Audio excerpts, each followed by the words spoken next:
आज आम पंचम श्रेणी इंग्लीश बहिर lesson 8 a mug for Mahatma विषयर एसजीबी 2 पढ़ा और यार क्वेश्चन आंसर गुड़िक आलोचना करवा। Gandhiji get up very early in the morning. Gandhiji बड़ भोर रे उठीगले, बहुत सकाळु उठीगले। He shaved himself every day, से सबुदिन क्षीर हुअंती। A teacher who was in charge of looking after Gandhiji brought some water in an aluminium mug. जड़े शिक्षक जे गांधीजी को दायित्व रे थिले एक आलुमिनियम मग्रे किछि जल आनिले। Gandhiji saw that the mug looked very new, he had doubts. Gandhiji देखिले जे से मगटी पूरा नुआ दिसुथला, तांको मनरे टिके संदेह हैला। Had the teachers bought a new mug for his use. कौन शिक्षक माने तांको व्यवहार पई नुआ मग आनिछंती कि? Did they think that he would not like to use an old mug or lota. से माने कौन भावछंती कि से एक पुराना मग कि लोटा व्यवहार करिवे नाही बोली। ही स्टॉप्ड सेविंग, से क्षीर हो अटकी गले। When did you buy this mug, he asked the teacher. तुमे एही मगटी केबे किनिथिलो बोली से शिक्षक को पचारिले। A difficult question to answer, how could remember the date of buying. यह एक कष्ट प्रश्न थिला, किए बा मने रखिबो किनिथिबा तारीखटा। The headmaster of the school came in. School रो प्रधान शिक्षक भीतर को आसिले। He said, we did not buy the mug, sir. A rich man had donated a number of utensils, including the aluminium mug, a long time ago. से कहिले कि आमे एही आलुमिनियम मगटी किने हो आज्ञा। आमको जड़े धनी व्यक्ति एही आलुमिनियम मग सहित आहुरी अनेक बासनकुसन बहुत दिन पूर्व दान करथिले, डोनेट करथिले। It was in the store room. एहा स्टोर रूम घरे थिला। We brought it now for your use. आमे वर्तमान एहाकू आपणक व्यवहार पाई आनिलु। एबे आमे एहार कंप्रेशन क्वेश्चन गुडी को आलोचना करिबा। नंबर 1 टे देछि, when did Gandhiji get up. Gandhiji केतेबेले उठिले। Answer, Gandhiji got up very early in the morning. Gandhiji बड़ी भोरु बहुत सकाळरू उठी गले।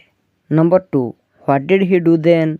तापरे से कोन कले। Answer, he shaved himself as usual after walking up. सबुदिन परी से सकाळु उठिकी आगो क्षीर हेले। Number 3, who looked after Gandhiji. किए गांधीजी को दायित्व रे थिले। Answer, a teacher looked after Gandhiji. जड़े शिक्षक गांधीजी को दायित्व रे थिले। Number 4, what did he bring for him. से तांको पई कोन आनिले। Answer, the teacher brought some water in a mug for him. से गांधीजी को पई गोटे मग रे पानी आनिले। Number 5, what was the mug made of. मगटी केउथिरे तयारी होइथिला। Answer, the mug was made of aluminium. मगटी एल्युमिनियम धातु रे तयारी होइथिला। Number 6, what did Gandhi see. Gandhiji कोन देखिले। Answer, Gandhiji saw that the mug looked very new. Gandhiji देखिले जे मगटी पूरा नुआ देखा जाउची। Number 7, what was his doubt. तांकर संदेह कोन थिला। Answer, his doubt was that the teachers bought a new mug for his use. शिक्षक माने गांधीजी व्यवहार करिया पई नुआ मग आनिछंती बोली तांकर मनरे संदेह उपजिला। Number 8, why did Gandhi stop shaving. Gandhiji क्षीर हो काहे कि अटकी गले। Answer, Gandhiji stopped shaving to ask the teacher about the new मग।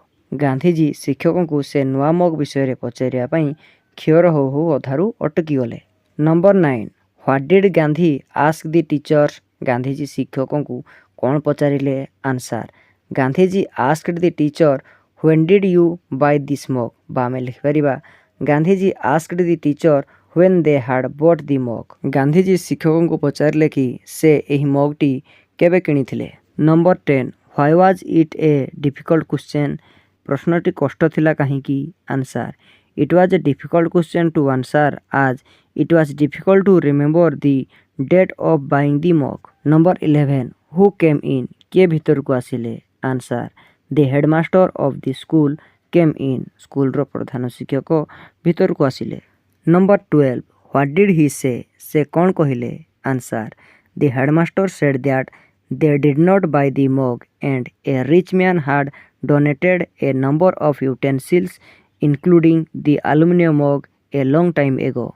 प्रधान शिक्षक गांधीजी को कहिले जे से एही मगटी को किणी नाहांती। जड़े धनी व्यक्ति बहुत बासनकुसन सहित एही एल्युमिनियम ମଗ୍ଟିକୁ ସେମାନଙ୍କୁ ଡୋନେଟ୍ କରିଥିଲେ ବା ଦାନ କରିଥିଲେ ବହୁତ ଟାଇମ୍ ପୂର୍ବରୁ। ନମ୍ବର 13 ହୁ ଡୋନେଟେଡ୍ ଦି ୟୁଟେନ୍ସିଲ୍ସ କିଏ ବାସନକୁସନ ଦାନ କରିଥିଲେ? ଆନ୍ସାର ଏ ରିଚ୍ ମ୍ୟାନ୍ ହାଡ୍ ଡୋନେଟେଡ୍ ଦି ୟୁଟେନ୍ସିଲ୍ସ ଜଣେ ଧନୀ ବ୍ୟକ୍ତି ଏହି ବାସନକୁସନ ଗୁଡ଼ିକୁ ଦାନ କରିଥିଲେ। Number 14 where was the aluminium mug aluminium ମଗ୍ଟି କେଉଁଠାରେ ଥିଲା? Answer the aluminium mug was in the store room aluminium ମଗ୍ଟି ଷ୍ଟୋର୍ ଘରେ ଥିଲା। Number 15 why did the teacher bring it then ଶିକ୍ଷକ ଏହାକୁ କାହିଁକି ଆଣିଲେ? Answer the teacher brought it for ଗାନ୍ଧିଜି's ୟୁଜ୍ ଶିକ୍ଷକ ଏହି ମଗ୍ଟିକୁ ଗାନ୍ଧିଜୀଙ୍କ ବ୍ୟବହାର ପାଇଁ ଆଣିଲେ। ତେବେ ଏହା ଥିଲା SCB2ର କ୍ୱେଶ୍ଚନ୍ ଆନ୍ସାର। ପରବର୍ତ୍ତୀ ଭିଡ଼ିଓରେ ଆମେ SCB3ଟି ପଢ଼ିବା ଏବଂ ତାହାର କ୍ୱେଶ୍ଚନ୍ ଆନ୍ସାର ଗୁଡ଼ିକ ଆଲୋଚନା କରିବା। ଯଦି ଭିଡ଼ିଓଟି ଭଲ ଲାଗିଛି ମୋ ଚ୍ୟାନେଲକୁ ସବସ୍କ୍ରାଇବ୍ କରନ୍ତୁ। Thank you for watching.